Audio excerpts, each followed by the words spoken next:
Welcome back to Let's Play 2064, where we're about to enter the house of our next lead.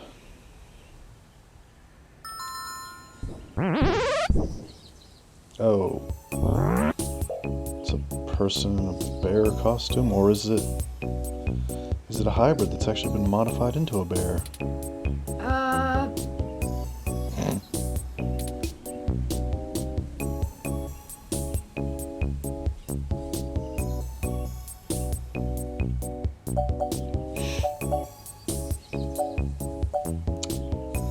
Hi, is Melody home?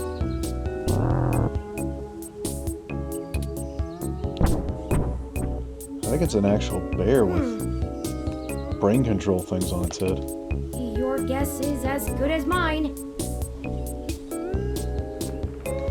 Well, Turing, I think it's an actual bear with brain control machines stuck to its head. That's what I think. Mine says we can go in. Should we? Well, we kind of have to, how else we're going to progress the game.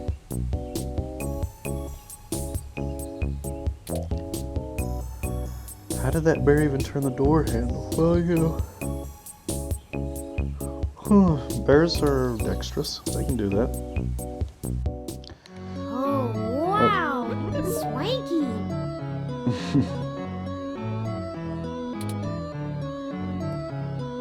Swanky. What? I have been trying to increase my usage of colloquialisms. I don't know if it's swanky, though.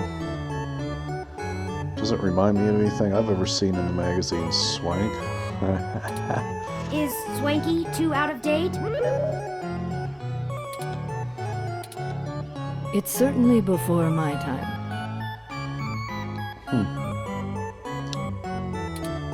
Oh, Miss Flores!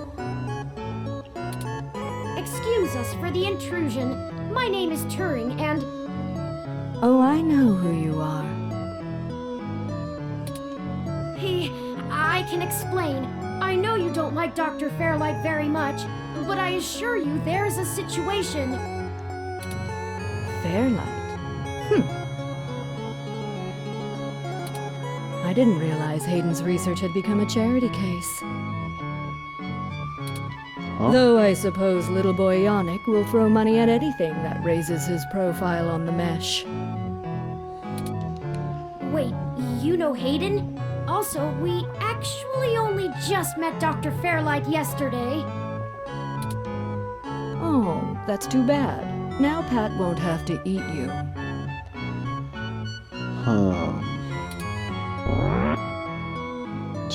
What? This confused bear. What?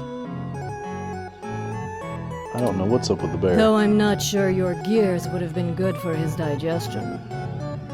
And it's going to show the bear confused again. Actually, madam, Nope, I'm maybe not not. comprised of gears.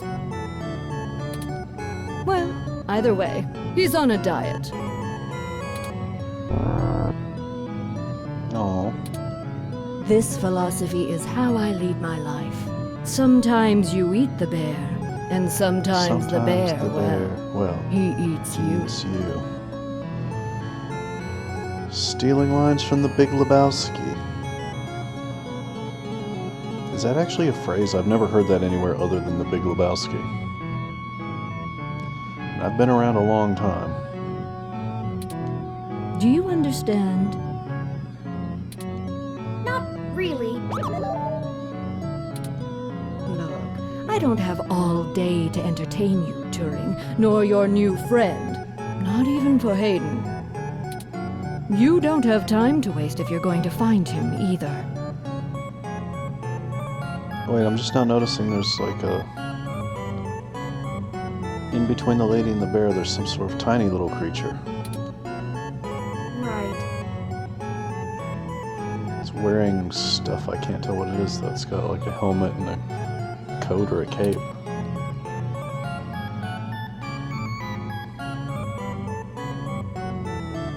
Is it a cat and it's lifting up its front paw and washing its face?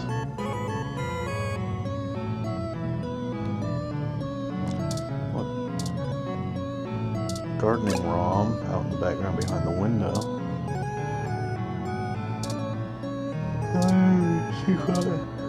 Oh yeah, it's a cat. It's labeled cat. I was right. So we got a ROM inside. It's a complicated name.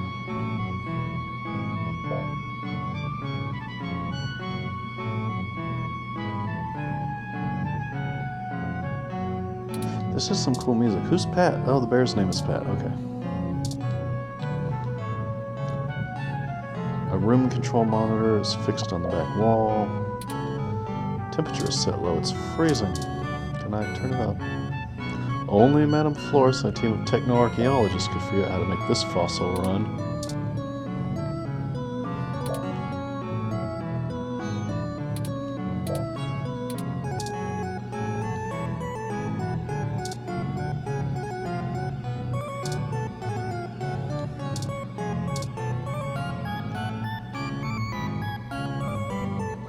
The latest episode of Media Blitz is going into the sordid details of new teen actor's island love affair with a local politician's daughter.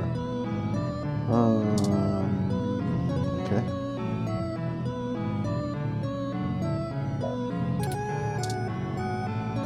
Media Blitz disabled touch interactivity on their show after the appearance of their new host, a former swimming champion, led to thousands of screens being fondled into disrepair. Huh.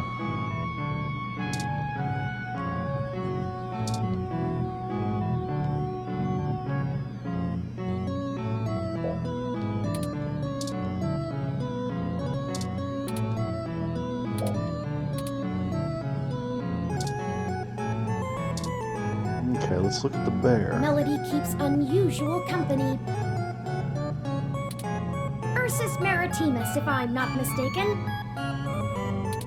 That might be why the temperature controls are set so low in here. Oh. And I guess the cat's wearing a coat.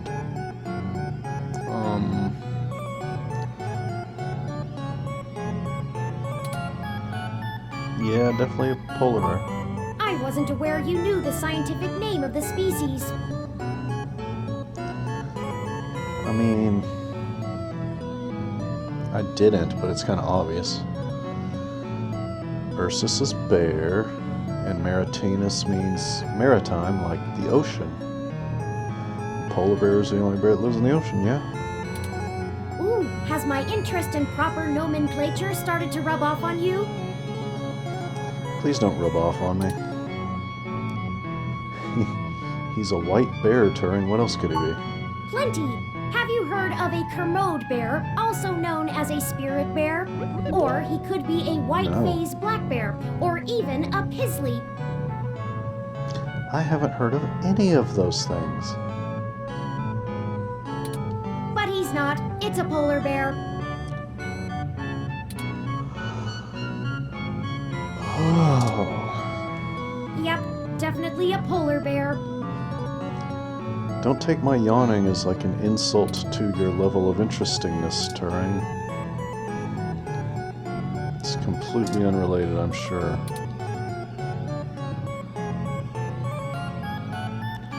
What? The little helmet he wears is constantly translating the TV into growls and grunts in his ears so he can understand. But bear growls aren't an actual language. Give me a break. How do you feel about the human revolution, Mr. Bear?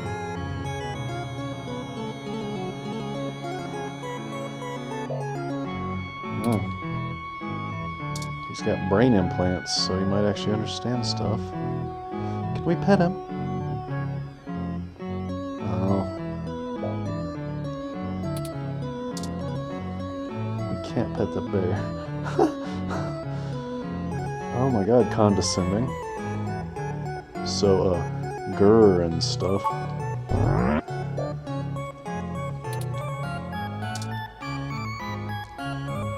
Does the bear you know, never mind.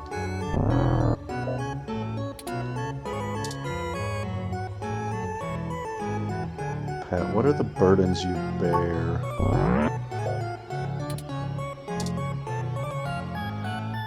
Pat, what is the meaning of life?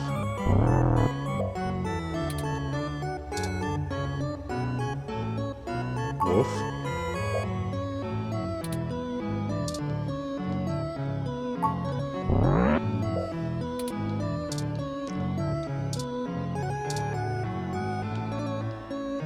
The most regal-looking robotic cat. Oh, he's robotic. He's not a real cat.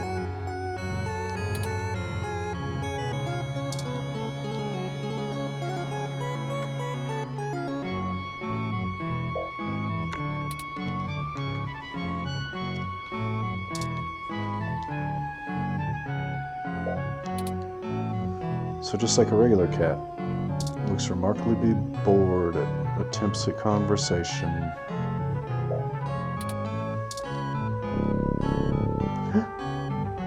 Oh, I petted the cat.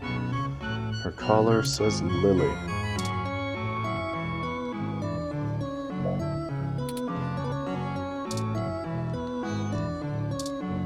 I hit the cat with a brick. No, not really.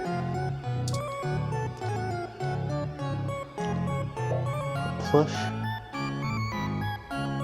I really wish I could stop yawning. A plush purple fainting chair dominates the room. I'm not even that sleepy. Why am I yawning so much? It positively reeks of antiquated class from back when proper ladies got the vapors and when polio was still a thing. The vapors. The vapors.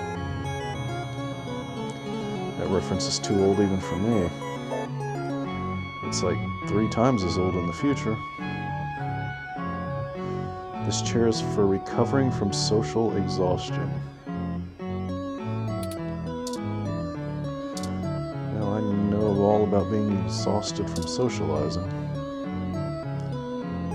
A large climate-controlled globe towers in the lounge. It has some lively in-season plants inside.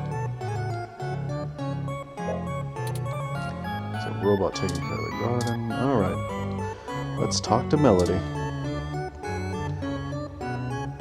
Nanomachine heiress and owner of the Flower Cybernetics Group. Madame Flores is more of a royal figurehead at Flower these days. The group's board of directors make most of the major decisions in consultation with FCG's chief officers.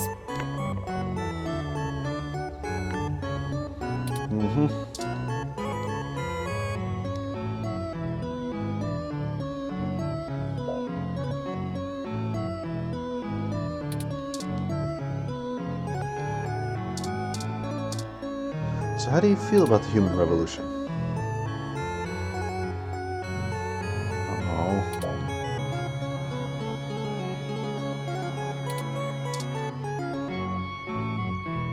Use Melody. I'd like to use her.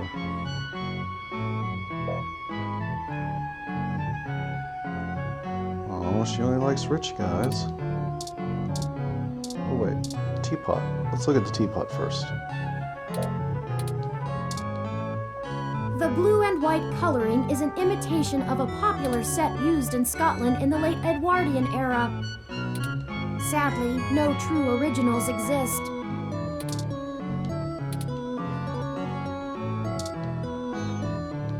Okay.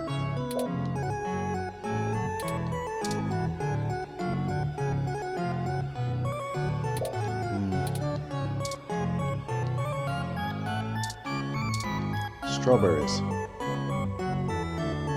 Biggest ones I've ever seen. They look too good to eat. That might be the point. Those are for Pat, not you. Oh. I want the bear's strawberries. They look so strawberry-ish.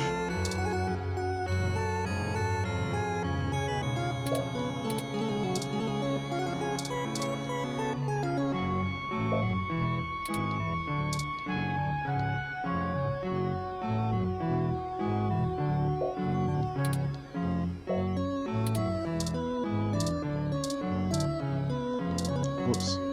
Select the lady. Alright, there we go. Alright, let's talk to you.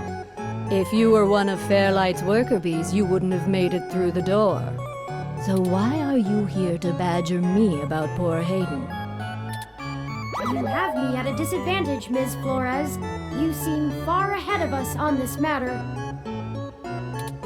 Just call me Melody, darling. And of course. But I'll share a secret or two with you. I have so many questions. Do you know what's happened to Hayden? I wish I didn't. Maybe you don't want to either. Please, Melody, any information you might have. Well, we already know he's dead. We haven't had access to any of his research notes and couldn't track down any collaborators he may have been working with. Perhaps if we know more, we might be able to nail down a solid motive. Well, I don't know if I can speculate on that, beyond the usual corporate infighting. Not that Parallax is known for that, of course. We had been catching up recently, and he mentioned feelings of being watched. He started to worry he had been discussing your development with the wrong people. When he stopped returning my calls, and now that you've shown up with a total stranger, it becomes clear what happened. I see. Can you tell us anything else about his disappearance? Oh, I'm afraid not, dear. I've been around long enough to know what's coincidence and what isn't. We were hoping you might be able to shine some light on my origins. Fairlight mentioned that you had worked with Hayden in the past.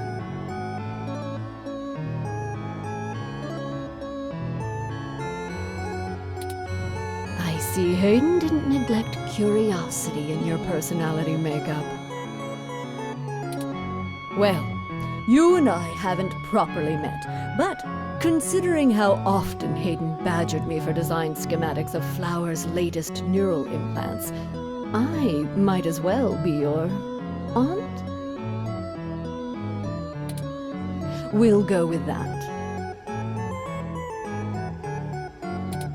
I wouldn't mind being an aunt, even to a blue-headed robot.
Okay, I just fell asleep for a minute I'm there. I touched, don't think it Melody. was too long.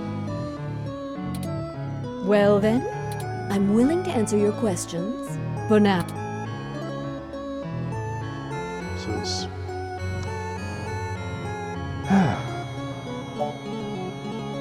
How did you help Hayden?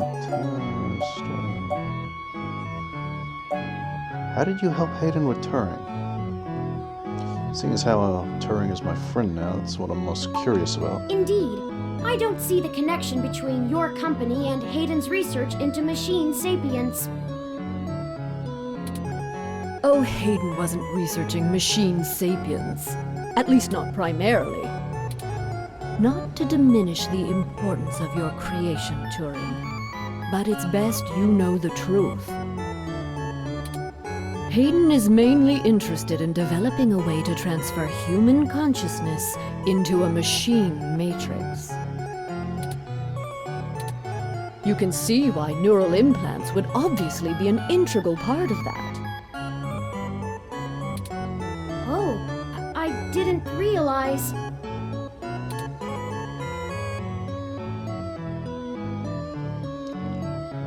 How would Turing's development help with digitizing the human mind?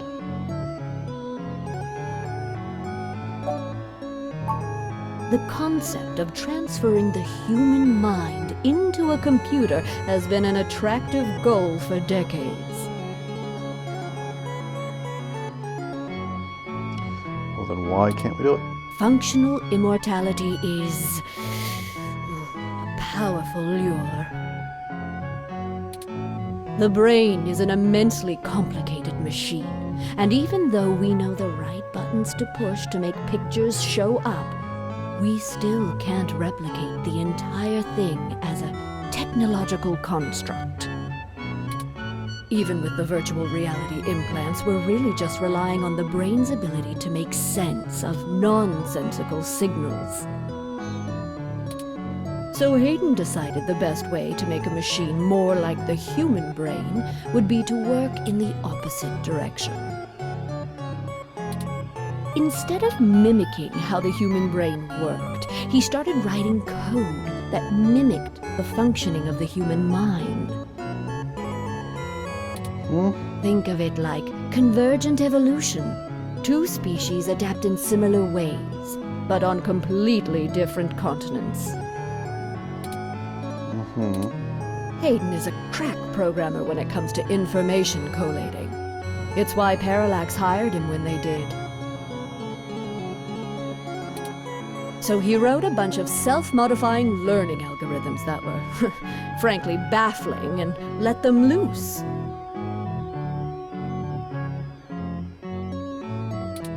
Poke and prod them here and there to make sure they value the same things humans do.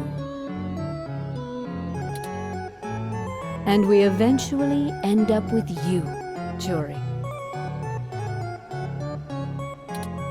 Interesting. Hayden never revealed any of this to me. I imagine he's pretty tight-lipped.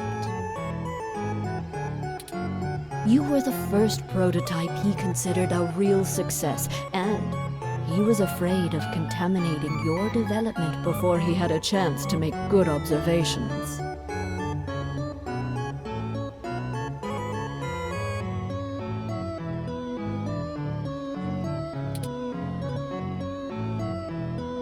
Can you elaborate on your involvement? If you can even call it involvement. It's a small Well, I just did call it involvement. And if you're in the tech sector, you are never more than 2 degrees removed from anyone else. When he started looking into this pet project of his, he came right up to my door and demanded access to the research logs behind our earlier implants. Cheeky, but it was impactful and disruptive, as they like to say around here. I couldn't care less about Flowers' patents anymore, so I gave him what he wanted, just to see what he would do. I'm frankly more impressed than I expected I would be, but don't tell him that. Don't worry. I won't. Oh, that was a compliment, dear. Hayden wasn't invested in Turing's development. I didn't say that. Hayden was quite interested in Turing, even if he is just a step to further research.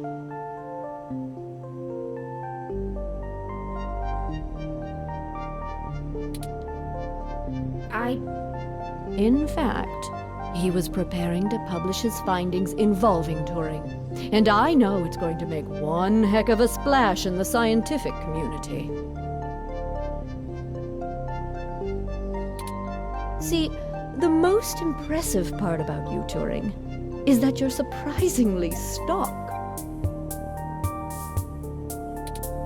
I assure you, Melody, my construction involves only the latest and greatest in ROM prototype technology.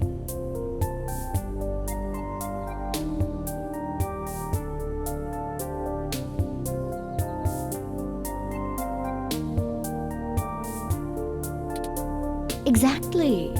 You're not off the shelf, but you're still just a souped-up ROM, more or less like every other one out there.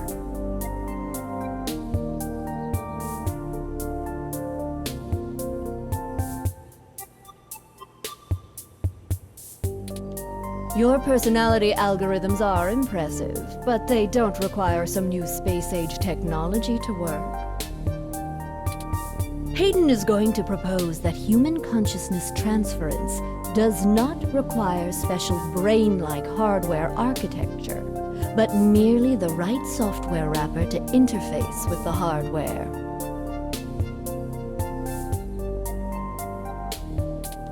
Much like how you function. I suppose that is correct.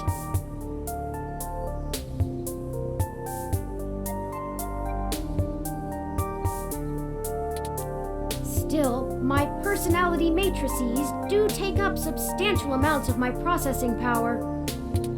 Wouldn't custom hardware have capabilities that better serve such a demanding specialized task? Sure. There's still plenty of reason in trying to make a computer that works just like a human brain. Efficiency is an important part of that.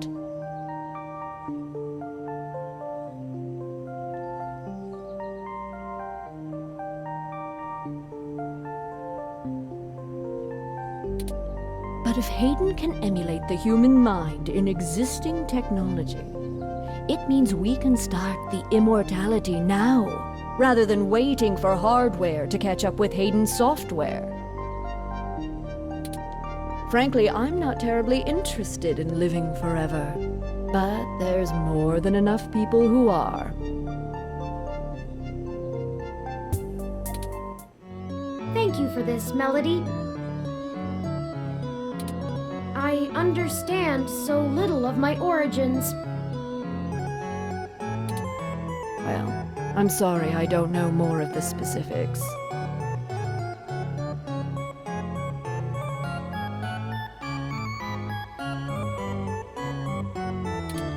Hayden kept me up to date on his progress, but only in the vaguest of ways. If you can hunt down his notes, I'm sure they'll tell you more.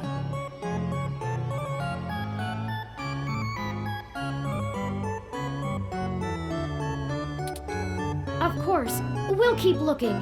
Now, perhaps we could ask some other questions? Sure.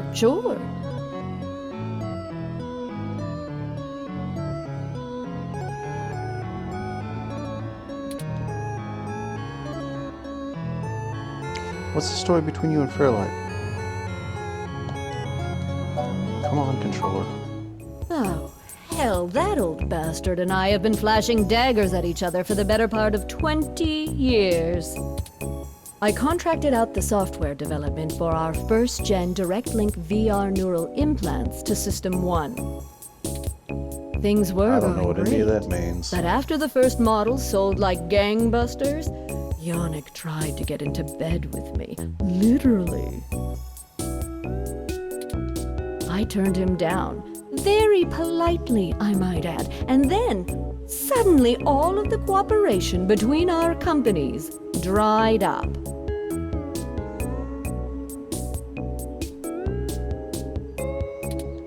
We've been at it back and forth ever since. I'd be damned careful about trusting him if I were you.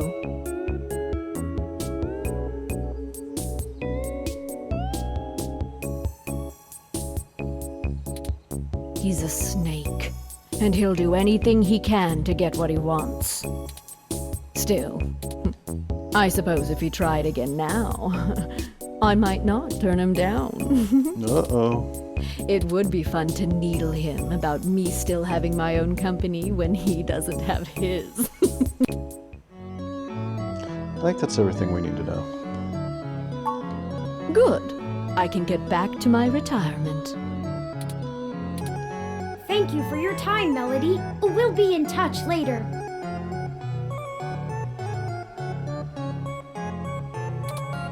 Oh, one more piece of information for you, if you'd like it.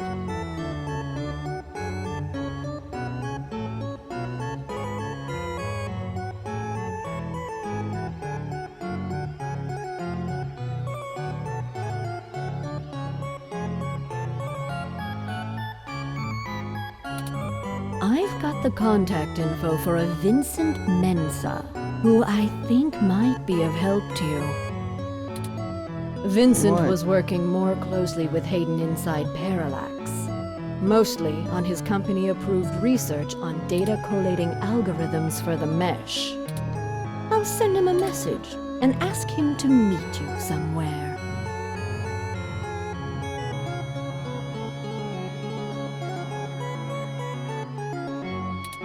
He owes me a favor anyway, and might be able to give you some more information on anything else Hayden may have been working on.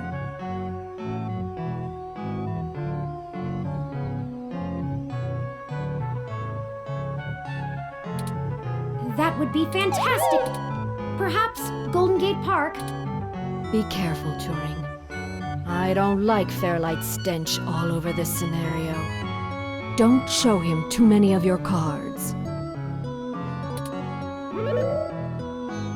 Cards? This euphemism is unfamiliar to me.